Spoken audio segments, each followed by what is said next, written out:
네, MBC 5시 뉴스 계속해서 대구에서 전해드리겠습니다. 3년 전 경주 강진 당시 기와 지붕이 큰 피해를 입었는데요. 피해를 줄일 수 있는 새로운 기와 고정 장치가 개발돼 특허를 받았습니다. 또 문화재 구역에 무단으로 침입하면 경고가 나오는 기술도 상용화되는 등 문화재 방제 기술도 진화하고 있습니다. 김철승 기자가 전해드립니다.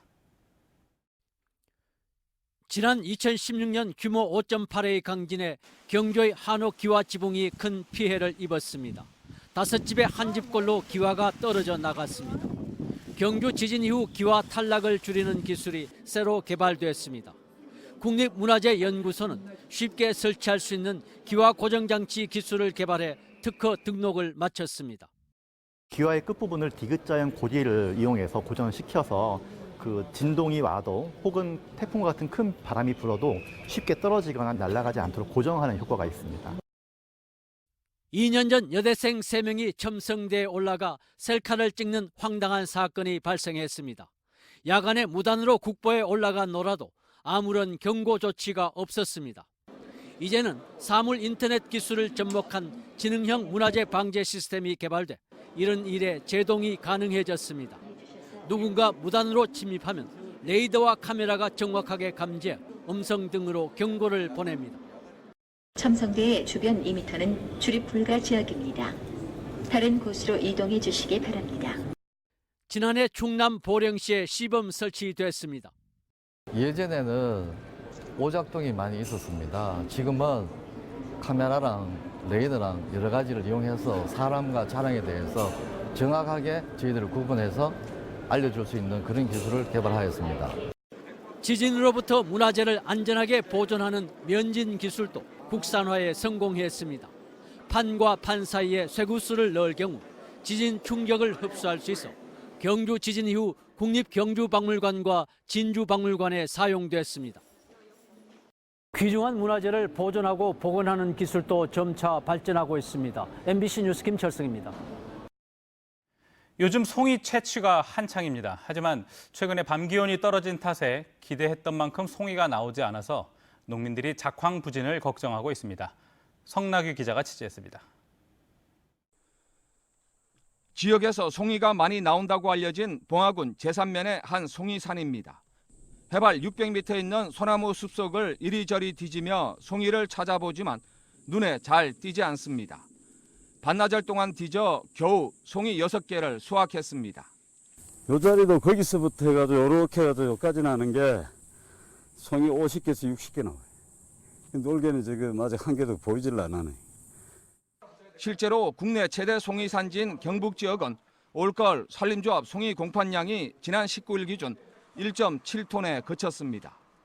지난해 이맘때 8.6톤이던 것과 비교하면 20% 정도에 불과합니다. 품질이 좋은 1, 2등품 비율도 크게 줄었습니다. 이달 초 잦은 비와 태풍으로 풍작의 기대감이 높았지만 최근 기온이 크게 떨어지면서 송이 작황이 부진합니다. 기온이 떨어지면 송이 생육이 멈추고 포자도 생기지 않기 때문입니다. 지금 며칠 동안 계속 10도 가까이 떨어졌잖아요. 그러니까 송이가 안 되는 거예요. 비가 안만 와도 온도가 떨어지면 안 돼요. 가을철 주 소득원인 송이 생산이 크게 줄면서 농민들의 걱정이 커지고 있습니다. MBC 뉴스 성락입니다. 비정규직을 많이 고용하고도 대구시 고용 친화 대표 기업에 선정된 이월드가 지정서를 자진 반납했습니다. 이월드는 대구시가 이월드의 고용 친화 대표 기업 지정 취소 여부를 결정하기 위해 운영위원회를 열기 직전에 지정서를 반납했습니다. 대구시는 다음 달 전담팀을 만들어 고용 친화 대표 기업 선정 기준을 손질하는 한편 지정을 취소할 수 있는 기준도 새로 마련하기로 했습니다. 2019 문경 약돌 한우 축제가 개막 사흘을 앞두고 전격 취소됐습니다. 문경시는 아프리카 돼지열병이 김포, 강화 등 한강 이남으로 확산됨에 따라 사전 방역 차원에서 축제를 취소하기로 했다고 밝혔습니다. 영천시도 오는 27일 개막하려던 종합마장마술축제를 무기한 연기했습니다. 경찰이 노동자 집회에 체험 학습을 나온 고교생을 집시법 위반으로 입건해 물의를 일으키고 있습니다. 구미경찰서는 지난 6월 구미 아사히글라스 정문 앞 집회에 참여한 노동자 4명과 구미 비정규직 노동자 집회에 체험 학습을 나온 대안학교인 간대학교 고교생 2명을 집회 및 시위에 관한 법률 위반 혐의로 입건했습니다. 이에 대해 아사히글라스는 노동자들이 6월 19일 집회에서 스프레이 페인트로 건물 벽과 도로 바닥에 아사히는 전범 기업이라고 낙서한 점을 문제 삼았지만 학생들을 특정해 고소한 적은 없다고 밝혔습니다.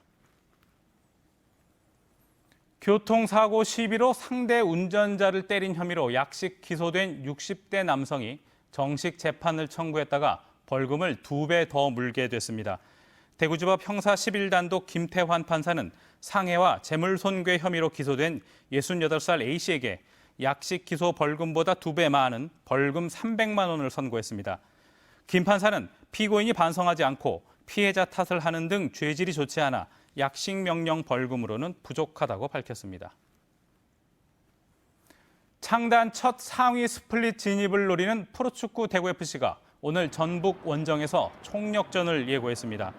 현재 5위인 대구가 오늘 K리그1 31라운드에서 전북을 잡고 승점 3점을 추가하면 6, 7위권에 놓인 다른 팀들의 경기 결과에 따라 상위 스플릿 진입을 일찌감치 확정지을 수도 있습니다. MBC 5시 뉴스를 마칩니다. 고맙습니다.